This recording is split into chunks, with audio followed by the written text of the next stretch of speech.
Eu tenho certeza que você já deve ter ouvido falar de um acelerador de partículas e deve ter pensado quão potentes essas máquinas são. Pensa só na conta de eletricidade para manter um acelerador de partículas funcionando. E acredite, não é só você que teve esses pensamentos. Quando o LHC estava perto de ser inaugurado, muitas pessoas, incluindo a mídia e pesquisadores, debateram a capacidade de que ele formasse um buraco negro no centro dele e de repente esses buracos negros engolissem a Terra de dentro para fora. Mas você está vivo nesse exato momento. Então isso não aconteceu e é a prova de que aceleradores de partículas são seguros. Mas eu vou dar o braço a torcer. Eu preciso concordar que as preocupações com aceleradores de partículas são, no mínimo, bastante sinceras. Eles de fato são máquinas que produzem uma quantidade absurda de energia. E essa energia toda é usada justamente para acelerar partículas.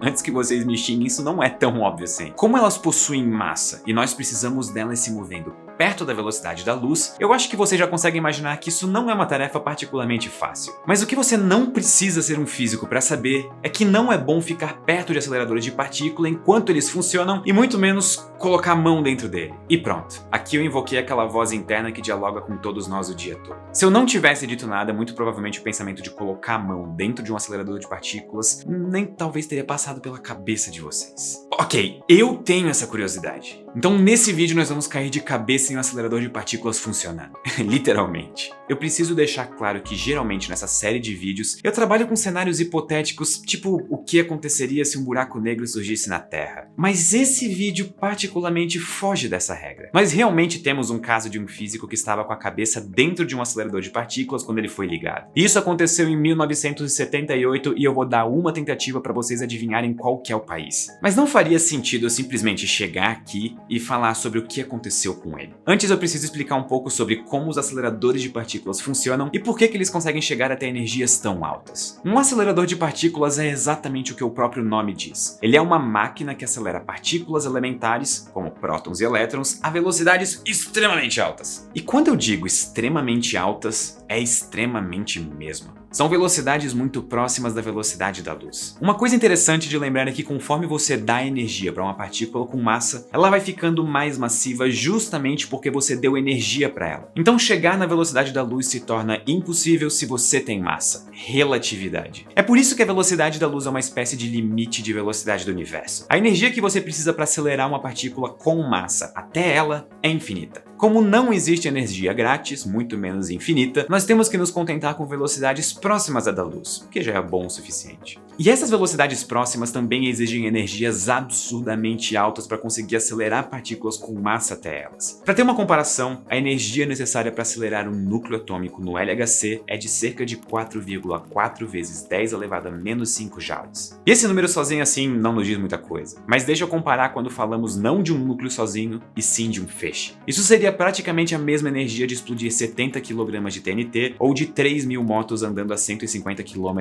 por hora. Para conseguir atingir essas velocidades, o acelerador de partículas utiliza campos eletromagnéticos. E honestamente, apenas acelerar essas partículas até essas velocidades e com essas energias não é muito interessante cientificamente, até porque isso é bem comum de se observar no universo. A coisa fica interessante quando essas partículas colidem umas com as outras, e isso é o objetivo principal desses aceleradores. Essas colisões geram radiação e também podem gerar outras partículas dependendo de quais tipos de partículas estiverem envolvidas na colisão e quanta energia esteve envolvida. Inclusive foi no próprio LHC que comprovaram a existência do bóson de Higgs, que até rendeu o Nobel de Física daquele ano. E também é por isso que os tubos pelos quais os feixes de partícula andam são selados a vácuo. No ar existem partículas que podem interferir com o experimento, então é bastante inteligente se livrar dele. E eu acabei de dizer isso tudo justamente para mostrar que aceleradores de partícula requerem muito investimento e cuidado. Então não é fácil de alguém, por acidente, deixar a mão ou a cabeça dentro de um. Mas existe um ditado que diz: se tem placa, tem história. E de fato isso já aconteceu. No dia 13 de julho de 1978, um físico de partículas chamado Anatoly Bugorsky estava fazendo seu doutorado no Instituto de Física de Altas Energias em Protvino, na Rússia. E esse instituto possuía o acelerador de partículas Synchrotron U-70, que na época era o maior acelerador de partículas no mundo e é ainda o maior acelerador de partículas na Rússia. O acelerador estava apresentando algumas falhas, e isso afetava os resultados do Bugorsky. Então ele decidiu ir até o acelerador e tentar resolver o problema. E é aí que uma sucessão de erros começa a acontecer e você percebe que quando sua mãe diz que cuidado nunca é demais, ela tá certíssima. Primeiro ele avisou a central, que é a responsável por retirar o feixe de prótons, que são as partículas usadas no experimento,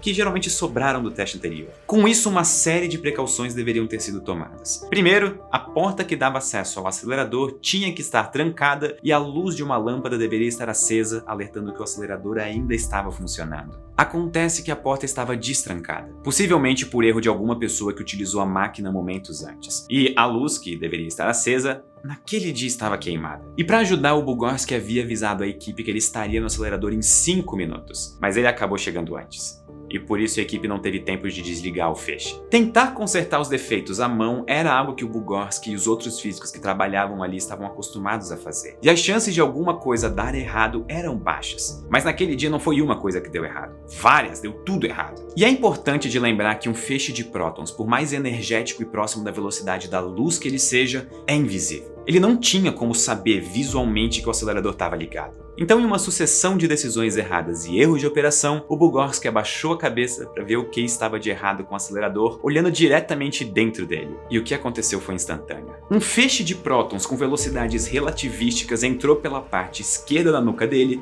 e saiu na parte esquerda do rosto, bem no lado do nariz. Segundo o próprio Bugorski, ele não sentiu nenhuma dor. Na verdade, ele não sentiu absolutamente nada. Ele apenas viu algo que, nas palavras dele, era mais brilhante do que 1000 sóis. E esse brilho que ele viu, na verdade, eram os seus nervos ópticos sendo estimulados ao extremo. Do nada, uma explosão de sinais elétricos chegou até o cérebro dele vindo dos olhos. E o cérebro, sem saber o que fazer com tanta informação, interpretou ela como se fosse um brilho muito intenso. E isso explica por que os olhos dele não sofreram danos, apesar de ele ter garantido que viu um brilho muito intenso. E como um bom físico trabalhando em um acelerador de partículas, ele sabia na hora que um feixe de prótons extremamente energético tinha passado pela pele dele. E mesmo fazendo o cálculo de cabeça, a dose de radiação deveria ter sido fatal. Sabendo disso, ele terminou o trabalho e foi para casa sem comunicar nada para ninguém. Isso claramente não é o que eu faria, depois de ter tomado uma dose de feixe de prótons na cara. E foi só no dia seguinte, quando ele percebeu que o rosto dele estava começando a inchar, que ele decidiu procurar ajuda no hospital e explicar o que tinha acontecido no dia anterior. Os próprios médicos, quando ouviram o que tinha acontecido, disseram que o Bugorski provavelmente não teria muito tempo de vida. A radiação causada por esses feixes de prótons energéticos, assim como qualquer radiação suficientemente energética, danifica o DNA das células. E dependendo da dose, isso não tem volta. Mas, surpreendentemente, o Bugorski viveu para contar a história. Não só viveu, como inclusive sem grandes sequelas. Primeiro que ele conseguiu terminar o doutorado dele, com o mesmo acelerador do acidente, e ele tá vivo até hoje sem nunca ter desenvolvido nenhum tipo de doença que geralmente está associada a doses muito altas de radiação. Mas nem tudo são mil maravilhas. Ele acabou perdendo a audição do ouvido esquerdo. Ele desenvolveu epilepsia e com o tempo ele foi perdendo os movimentos da parte esquerda do rosto conforme os nervos continuavam a morrer. E uma coisa interessante aconteceu. A parte esquerda do rosto dele parou de envelhecer. Enquanto a parte direita envelhece normalmente, a parte esquerda do rosto dele permanece intacta, como se ele tivesse 36 anos. A idade que ele tinha quando o acidente aconteceu. E hoje ele tem 79 anos. Mas Pedro,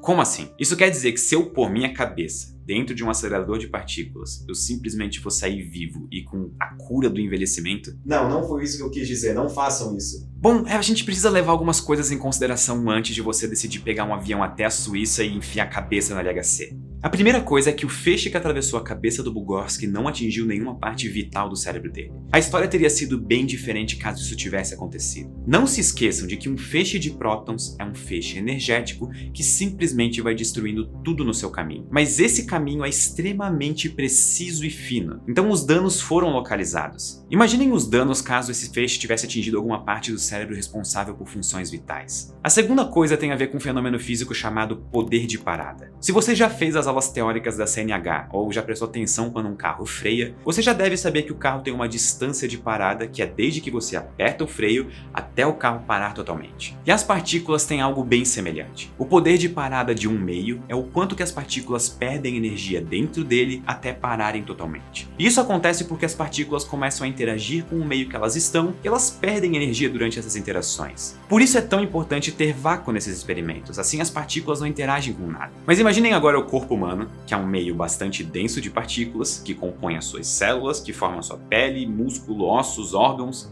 O corpo humano tem um poder de parada. O quanto as partículas vão andar até pararem completamente por perder energia com interações. E para a sorte do Bugorski, o poder de parada do corpo humano leva a uma distância um pouco maior do que a cabeça dele. E caso fosse menor, a história ia ser bem diferente. Uma das leis mais importantes da física é que a energia sempre é conservada. Vocês já conseguem imaginar que as partículas precisam de um lugar para depositar essa energia. E se elas estão dentro da cabeça dele, porém o feixe é extremamente fino, menor do que um fio de cabelo. Levando isso em conta, talvez alteraria um pouco o desfecho dessa história. Uma coisa interessante é que esse poder de parada é importante para aplicações médicas onde nós atacamos um tumor com feixes acelerados. Eles calculam a distância para que a energia seja depositada no tumor, destruindo ele no processo. Agora, nesses mega aceleradores de partículas, como o LHC, o resultado é algo que até mesmo os físicos têm dúvida do que de fato aconteceria. Alguns suspeitam que seria como ser atropelado pelas 3.000 motos a 150 km por hora que eu falei no começo do vídeo. E alguns outros suspeitam que você simplesmente evaporaria instantaneamente. Mas o que todos concordam é que não é uma boa ideia colocar a sua mão ou a sua cabeça ou qualquer parte do corpo na frente de um feixe super energético de partículas. E a última coisa a ser considerada é que no caso do Bugorsky foi um acelerador relativamente fraco, pelo menos em comparação com os aceleradores de hoje. O LHC é 99% mais potente do que o Synchrotron U70. E é importante sempre lembrar que ele foi um caso na história. Nós não temos um conjunto de dados o suficiente para saber se o que aconteceu com ele foi um ponto fora da curva ou se essa é a regra geral para pessoas que deixam a cabeça no acelerador de partículas. E eu honestamente acho que essa é uma das raras ocasiões na vida em que não vale a pena ter mais dados. Eu espero que após esse vídeo nós todos tenhamos aprendido a moral da história, que é: não coloque sua cabeça se um acelerador de partículas estiver ligado se um dia você tiver essa oportunidade. Muito obrigado